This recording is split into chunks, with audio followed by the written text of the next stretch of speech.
Hi, welcome to Kiran TV. మళ్ళీ పూనం కౌర్ ఒక వివాదాస్పదమైన ట్వీట్ చేశారు.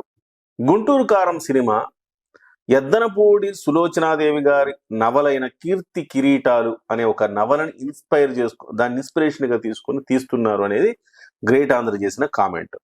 ఆ ట్వీట్ కి ఈమె రీట్వీట్ చేస్తూ, త్రివిక్రమ్ ఎంతటికైనా సమర్థుడే, దేన్నైనా చేయగలడు, దేని నుంచైనా తప్పించుకోగలడు, అలాగే ఆయనకి గత ప్రభుత్వ హయాంలో సీఎం ఆఫీస్తో మంచి రిలేషన్ ఉండేది అంటూ ఆమె ట్వీట్ చేశారు. అంటే ఒక రకంగా త్రివిక్రమ్ మీద తనకున్న కోపాన్ని, అక్కసును ఆమె మళ్ళీ మరొక్కసారి ఈ గ్రేట్ ఆంధ్ర ట్వీట్ ను ఆధారం చేసుకుని మళ్ళీ మాట్లాడారు. అంటే ఇది ఇక్కడతో కేవలం త్రివిక్రమ్ మీద మాత్రమే ఆమె మాట్లాడతారా? ఇది కేవలం ప్రారంభమా, లేకపోతే మళ్ళీ గతంలో కూడా పవన్ కళ్యాణ్ ఉద్దేశించి కూడా ఇండైరెక్ట్ గా కొన్ని కామెంట్స్ చేశారు. ఎన్నికలు సమీపిస్తున్న వేళ పూనం కౌర్ స్పందించడం అనే అంశాన్ని మనం ఎట్లా అర్థం చేసుకోవాలి? మనతో పాటుగా ప్రముఖ రాజకీయ విశ్లేషకులు సీనియర్ జర్నలిస్ట్ రథం శ్రీనివాస్ ఉన్నారు. శ్రీనివాస్, నమస్తే. నమస్తే కిరణ్. శ్రీనివాస్, ఏంటి పూనం కౌర్ ట్వీట్ మీరు ఎట్లా చూస్తారు? ఏ కోణంలో చూస్తారు? అంటే జనరల్ గా ఈ రాజకీయాలకి ఒక సీజన్ ఉంటది, ఎన్నికల సీజన్ అంటాం మనం మన భాషలో, జర్నలిజం భాషలో ఎన్నికల సీజన్ అని అంటాం. ఎన్నికల సీజన్. సో ఈ ఎన్నికల సీజన్ లో ఏమైతుందంటే, డార్క్ హార్సెస్ అంటే అప్పటి వరకు ఏ చీకట్లోనో ఏ మూలనో పడున్న డార్క్ హార్సెస్ అన్ని ఏదో రూపంలో బయటకు వస్తుంటాయి. అంటే నిజానికి అవి రావు, వాటిని ఎవరో వెనకుండి పంపిస్తుంటారు, ప్రేరేపిస్తుంటారు. రాజకీయాల్లో చాలా కామన్ అది, ముఖ్యంగా తెలుగు రాజకీయాల్లో అయితే ఇంకా అది చాలా రొటీన్ వ్యవహారం. లాస్ట్ ఎన్నికల్లో కూడా చూసాం మనం. లాస్ట్ ఎన్నికలప్పుడు కూడా ఇదే పూనం కౌర్ ను కొంతమంది ప్రేరేపించారో లేదా ఆమె స్వయంగా చేసిందో కానీ, జనసేన అధినేత పవన్ కళ్యాణ్ కు వ్యతిరేకంగా అప్పుడు కూడా కొన్ని ఆరోపణలు చేయించారు ఆమెతో, వ్యక్తిగతమైనవి అట్లాంటివి చేసింది. మళ్ళీ వెంటనే బయటికి వెళ్ళిపోయిన తర్వాత డిలీట్ చేసింది. అదంతా డ్రామా నడిచింది. సో ఆమె తప్పని తెలుసుకుందో లేకపోతే వీళ్ళ చేతిలో మోసపోయి చేశాను తెలియదు, బట్ ఫ్యాక్ట్ తెలియదు. సో మళ్ళా ఇప్పుడు ఏపీలో ఎన్నికలు వస్తున్నాయి. పూనం కౌర్ ట్వీట్ ను నేను రెండు రకాలుగా చూస్తా. ఒకటి ఏంటంటే, ఈ సెలబ్రిటీలు ఒకప్పుడు ఈ సినిమాల్లో కొంచెం గుర్తింపు పొందిన వాళ్ళు ఈ మధ్య ఏం అవకాశాలు లేవు, ఎక్కడైనా పేరు మర్చిపోతారని వాళ్ళు ఏం చేస్తారంటే కొంతమంది పిఆర్ మేనేజర్లను పెట్టుకుంటారు.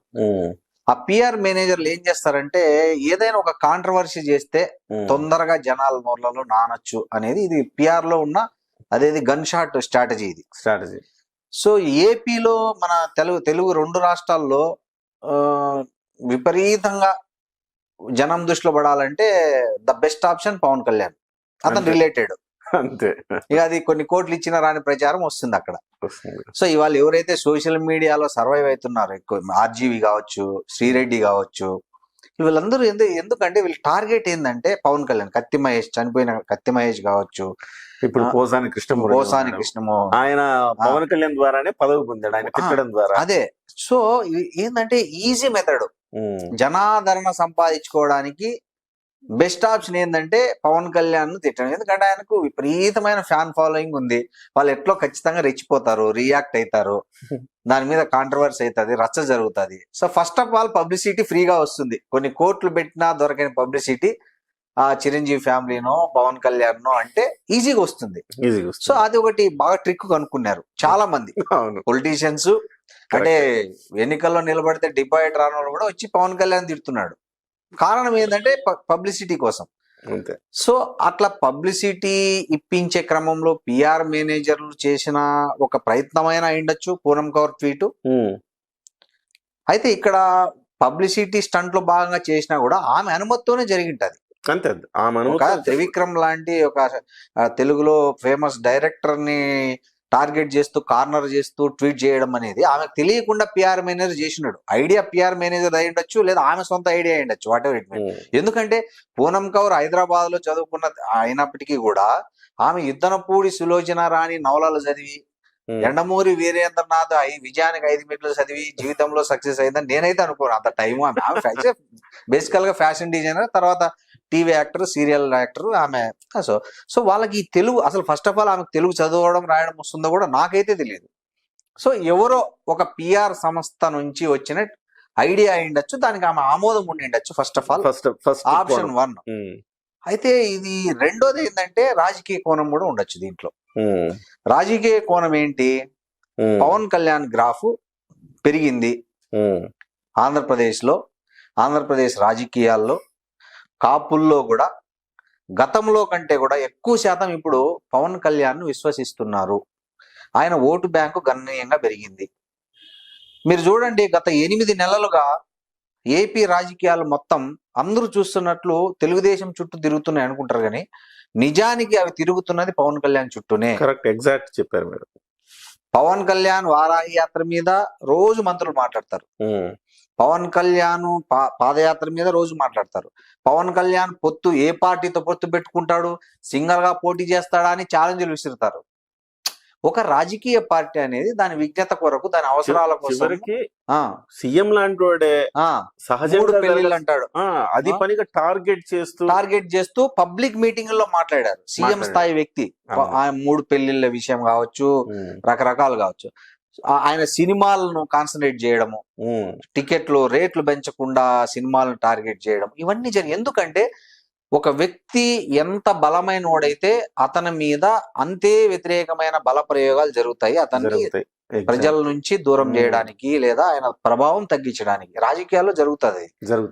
సో అట్లాంటి ప్రయత్నాలు పవన్ కళ్యాణ్. కొంతమంది వ్యక్తులను తీసుకుంటే మనం పవన్ కళ్యాణ్ బాగా దగ్గరైన ఆలయం తీసుకుని ఆలయంతో మాట్లాడిస్తారు. అవును.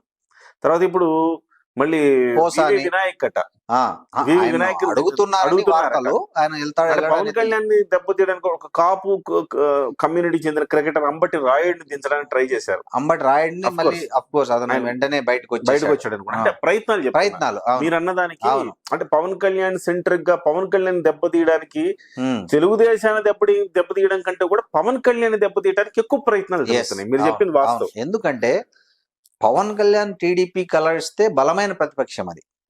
ఇప్పుడు అది గేమ్ ఈజీగా ఉండదు అది. అవును. సో ఈ లాస్ట్ ఇద్దరు విడివిడిగా పోటీ చేశారు కాబట్టి నాకు తెలిసి అంత టాప్ మెజారిటీ వచ్చింది. కానీ వాళ్ళిద్దరు గతంలో కలిసి పోటీ చేసినా కూడా ఇన్ని సీట్లు వచ్చేవి కాదని వ్యక్తిగత నా అభిప్రాయం. యాజ్ ఏ జర్నలిస్ట్ గా నేను ఇక్కడ ఇంకో నిజమే మీరు అన్నది వాస్తవం. ఎందుకంటే మీకు చెప్తున్నా, విడివిడిగా పోటీ చేస్తున్నా వాళ్ళు ఇద్దరు కలిసే ఉన్నారన్న అభిప్రాయాన్ని జగన్మోహన్ రెడ్డి ఆ రోజు కలిగించాడు.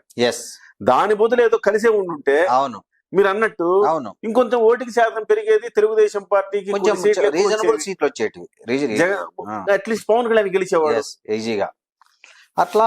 సో ఇప్పుడు పూనం కౌర్ టార్గెట్ కూడా 2, ఒకటి రాజకీయం, 2 ఐడెంటిటీ క్రైసిస్.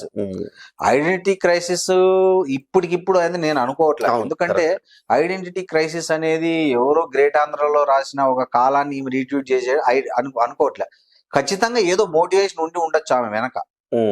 అంటే ఇక్కడ జనసేన అభిమానులు కావచ్చు, కార్యకర్తలు కావచ్చు, పవన్ కళ్యాణ్ ఫ్యాన్స్ కావచ్చు, ఒకటి గుర్తు పెట్టుకోవాలా, ఎన్నికల ముందు ఇంకా 3 నెలలు లేవు ఏపీలో ఎన్నికలు. ఇట్లాంటి ప్రయోగాలు చాలా జరగచ్చు పవన్ కళ్యాణ్ మీద.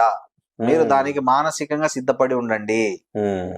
పూనం కౌర్ లాంటి వాళ్ళను ఎంతో మందిని దించచ్చు, రకరకాలుగా ఉండొచ్చు కుట్రలు అతన్ని బ్యాట్ చేయడానికి. అంటే ఇప్పుడు త్రివిక్రమ్ ని టచ్ చేయడం అనేది ఇండైరెక్ట్ పవన్ కళ్యాణ్ దగ్గరికి వెళ్ళక ముందు ఒక చిన్న అంతే ట్రయల్ అనుకోవచ్చు. అంతే. ఇప్పుడు ఏమంటారు, గుడి తలుపులు తీస్తే ఫస్ట్ మళ్ళా గర్భగుడి తలుపులు తీసుకోవడం ఈజీ కదా. సో పవన్ కళ్యాణ్ ను టచ్ చేయడం, త్రివిక్రమ్ ను అనడం అంటే వాళ్ళిద్దరిది కదా కాంబినేషన్. ఆమె ఇంతకు ముందు గతంలో ఇద్దరు కలిపి ఆమె టార్గెట్ చేస్తూ ట్వీట్లు చేశారు, మాట్లాడారు. సో ఈ నేపథ్యంలో ఖచ్చితంగా దీని వెనక రాజకీయ కోణం ఉండే అవకాశాలు ఉన్నాయి. కరెక్టేనండి. అంటే ఇది నిరూపణగా జనం నమ్మాలి కదా, ఇప్పుడు నిరూపణ కావాలి కదా. నిరూపణ కాదండి, రాజకీయాల్లో బట్టగాల్చి మీదేస్తారు. అవి నిరూపణ డ్యామేజ్ జరిగిపోతుంది. ఎగ్జాంపుల్ చెప్తా మీకు. లాస్ట్ లో వైజాగ్ లో కోడికత్తి కేసు మనం చూసాం ఎన్నికలకు ముందు. అవును, చంద్రబాబు చేపించాడని వైసీపీ వాళ్ళు జగన్ తో సహా అందరూ అన్నారు. జస్ట్ ఆయన ఇట్లా కోడికత్తి ఘాటు పెట్టింది. అవును, జనాల్లో అరే ఆ మనిషిని చంపేస్తారా, జగన్ ను చంపేస్తారా అని చాలా మంది న్యూట్రల్స్ లో జనంలో ఒక ఎమోషన్ క్రియేట్ అయింది వైసీపీ పట్ల. ఇట్లా తప్పు కదా ఇట్లా చేయడం, మనిషిని చంపేస్తారా అని. అది నిజమా కాదా అనేది అప్పటికైతే తెలియదు కదా. అట్లనే వివేకానంద రెడ్డి హత్య కేసు. వివేకానంద రెడ్డి హత్య జరిగింది, జగన్ మీడియా ముందుకు వచ్చాడు, చంద్రబాబు మీద డైరెక్ట్ ఆరోపణలు చేశాడు. ఎవరు చంపుతారు, నారాసుర రక్త చరిత్రని సాక్షి పెద్ద బ్యానర్ చేసింది. సో తీరా ఇప్పుడు జగన్ అధికారంలో ఉన్నారు, ఆయన మోడీ అత్యంత ఇష్టమైన సీఎం లో ఆయన ఉన్నాడు. నిర్మలా సీతారామన్ కూడా అన్నది. సో కేంద్రానికి ఆంధ్రప్రదేశ్ కు మధ్య చాలా సఖ్యత, రాజకీయ అవగాహన అన్ని ఉన్నాయి. మరి కోడికత్తి కేసు ఇప్పటికీ తేలలేదు ఎవరని, దాని విచారణకి హాజరు కాలే ఇప్పటి వరకు సీఎం. ఒక్కసారి సీఎం ఆ విచారణకు హాజరైతే అతనికి బెయిల్ వస్తుంది. దాని దగ్గర కూడా 500 వాయిదాలు అయినాయి కానీ ఇప్పటి వరకు కాలే. లాస్ట్ కి ఎన్ఐఏ రిపోర్ట్ ఇచ్చింది దీంట్లో ఎలాంటి కుట్ర లేదు అని. ఒక ఎన్ఐఏ, నేషనల్ ఇన్వెస్టిగేషన్ ఏజెన్సీ కూడా దీంట్లో ఏం కుట్ర లేదు, అది చాలా క్యాజువల్ గా జరిగిందని ఇచ్చింది. కానీ అది ఆ కేసు ఇంతవరకు తెల్ల. వివేకానంద రెడ్డి కేసు మనకు తెలుసు. ఒక రకంగా వివేకానంద రెడ్డికి అయితే ఈయన సెంట్రిక్ తిరిగాయి. ఈయన అదేదో గూగుల్ ఏవో కాంటాక్ట్స్ అని అదే అని అవినాష్ రెడ్డి అరెస్ట్ అవుతారని, భాస్కర్ రెడ్డిని తప్పి జైల్లో పెట్టారు. సో ఇవన్నీ తర్వాత జరిగాయి. ఇప్పుడు జగన్ అధికారంలో ఉండగా ఆయన సహకారం అందిస్తున్న కేంద్ర ప్రభుత్వంలో ఉన్న బీజేపీ ప్రభుత్వం ఉండగా వీళ్ళ ఈ పరిణామాలన్నీ చోటు చేస్తున్నాయి. కానీ జనానికి ఇవన్నీ ఇప్పటికీ తేలవు. కానీ నష్టం జరిగిందా లేదా, ఆ సానుభూతి బాగా పనిచేసిందా లేదా గత ఎన్నికల్లో వైసీపీకి? సో రాజకీయాల్లో నిరూపణ అనేది కాదు, బట్టగాల్చి మీదేస్తే దాన్ని నమ్మి డిసైడ్ అయ్యే వాళ్ళు చాలా మంది ఉంటారు. ఈ 3 నెలల్లో అలాంటి ఒక ఎమోషనల్ గా ఏదో చెప్పలేము. ఇప్పుడు పీకే స్ట్రాటజీస్ అన్ని అట్లనే కదా. వెస్ట్ బెంగాల్లో మమతా బెనర్జీని కాలు వేసి చేయించాడు, సానుభూతి క్రియేట్ చేశాడు. ఇక్కడ కోడికత్తి డ్రామా కూడా ఆయన ప్లానే అంటారు, అది మనకు తెలియదు. రాజకీయ విమర్శలు ఇది ప్రత్యర్థులు చేస్తున్నది, మనం చేయొద్దు కానీ అలా చెప్తారు. సో రాజకీయాల్లో ఎమోషన్ క్రియేట్ చేయడం అనేది కూడా వ్యూహాల్లో ఒక భాగం. సో అట్లా రాజకీయాల్లో నిరూపణ కావాలని ఏం లేదు. రేపొద్దున పూనం కౌర్ మీడియా ముందుకు వచ్చి ఇంకేం చెప్పినా కూడా మనం ఆశ్చర్యపోవాల్సిన పనిలే. ఆ రోజు ఇతను శతద ప్రయత్నం చేశాడు కదండి పోసాని కృష్ణమురళి. అవును, నేను రేపు ఒక విక్టిమ్ ని తీసుకొస్తున్నానని చెప్పి హల్చల్ చేశాడు ప్రెస్ క్లబ్ లో. అవును చేశాడు. మళ్ళీ ఏం చేయలేకపోయారు కానీ మొత్తం మీద ఆయనకైతే ఒక పదవి వచ్చింది. ఇంత బూతులతో దూషించినందుకు ఆయనకి పదవి వచ్చింది. అవును వచ్చింది. ఈవెన్ రేణు దేశాయ్ దగ్గర కూడా వీళ్ళు చాలా ప్రెషర్ చేసే ఉంటారు కదా, చేసినట్టు నాకు వార్తలు వచ్చింది. అవును ఆమె ఎందుకు బెండ్ అయ్యిందంటే, మీరు అన్నట్లు ఇంతకు ముందు ఒక సందర్భంలో మనం మాట్లాడుకున్నప్పుడు మీరు ఒక మాట అన్నారు, ఆమె పవన్ కళ్యాణ్ భార్య కాదు, పవన్ కళ్యాణ్ పిల్లలకు తల్లి కూడా అని. సో ఆమె బాధ్యత ఉంది, సో ఆమె అట్లా తొందరగా ఇలాంటి ఆరోపణలు చేసినప్పుడు అమ్మాయి బయటకు వచ్చి మీరు కుటుంబాన్ని లాగద్దు, పవన్ కళ్యాణ్ నా కుటుంబానికి ఎలా, నా కోణం వేరేదైనా కానీ ప్రజల కోణం నుంచి అంతకంటే గొప్ప నాయకుడు లేడని కూడా చెప్పింది. అవును, 10 ఏళ్ళు నిలబడ్డాడు కదా అధికారం లేకపోయినా. అవును నిలబడ్డాడు. సో ఇలాంటి కుట్రలు కుతంత్రాలు ఉండొచ్చు. ఇది కర్టన్ రైజర్ లైక్ టీజర్ అనుకోవాలి. బట్ ఏదైనా సాధ్యమే. జగన్మోహన్ రెడ్డి గారు ఇప్పుడు పవన్ కళ్యాణ్ సెంట్రిక్ గానే, పవన్ కళ్యాణ్ దెబ్బ కొడితే ఆటోమేటిక్ తెలుగుదేశం భావిస్తున్నాడు. అబ్సల్యూట్లీ వాళ్ళ టార్గెట్ అదే. పవన్ కళ్యాణ్ దెబ్బ కొట్టడానికి ఇటువైపు కాపుల్ని రెచ్చగొట్టే ప్రయత్నం, కాపుల్ని పార్టీల్లోకి ప్రముఖుల్ని తెచ్చే ప్రయత్నం. కాపులు కూడా గుడ్డిగా నమ్ముతున్నారు ఇంకా వైసీపీ రాజకీయాలను ఏపీలో. అదే అర్థం కావట్లే. కరెక్ట్. అంటే ఇప్పుడు ప్రతిపక్షాన్ని విమర్శించే రాజకీయాన్ని నేను చూడలే ఎక్కడైనా. అధికార పక్షాన్ని ఎవరైనా తప్పు పడతారు కానీ ప్రతిపక్షాన్ని తప్పు పట్టుకుంటూ కూర్చునే రాజకీయ నాయకులు ఈ మధ్య మేధావులు, రాజకీయ విశ్లేషకులు ఎక్కువైపోయారు ఏపీలో. దురదృష్టం నిజంగా చెప్పాలి. నిజం చెప్పాలంటే ఇప్పుడు సపోజ్ ఉదాహరణకి వంగవీటి రాధాని అవమానించి పంపించేసిన జగన్మోహన్ రెడ్డి గారు మళ్ళీ తిరిగి ఆయన తీసుకురావాలి పార్టీలో కానీ ప్రయత్నం చేయడం, ప్రయోజనాలు అంతే. ఎవరికైనా ముద్రగడని ఆయన పార్టీ నుంచి, అంటే పవన్ కళ్యాణ్ దెబ్బ కొట్టడమే సెంట్రిక్ అండి. దాన్ని ఏదో అంటారు సామ భేద దాన దండోపాయాలని అన్ని రకాలు ఉపయోగించే అవకాశం అయితే ఉంది. అందులో ఒక చిన్న పావుగా వీళ్ళందరూ పూనం తెలిసి వీళ్ళు తెలివైన వాళ్ళు అయితే అట్లాంటి కుట్రల్లో ఇరుక్కోరు. ఎందుకంటే ఆఫ్టర్ ఎలక్షన్స్ వీళ్ళ ఫోన్లు ఎత్తే వాళ్ళు ఉండరు, వీళ్ళని పట్టించుకునే వాళ్ళు ఉండరు, వీళ్ళని పలకరించే వాళ్ళు ఉండరు. చాలా మంది సెలబ్రిటీలు జరిగింది కాకపోతే బయట చెప్పుకోలేరు అంతే. అన్ని పార్టీల్లో, నాట్ ఓన్లీ వైసీపీ, టీడీపీ కావచ్చు, బీజేపీ కావచ్చు, కాంగ్రెస్ కావచ్చు, ఎవరైనా కావచ్చు. సో సెలబ్రిటీలను ఆ క్షణానికి వాడుకుంటారు ఏ పార్టీ అయినా. రైట్.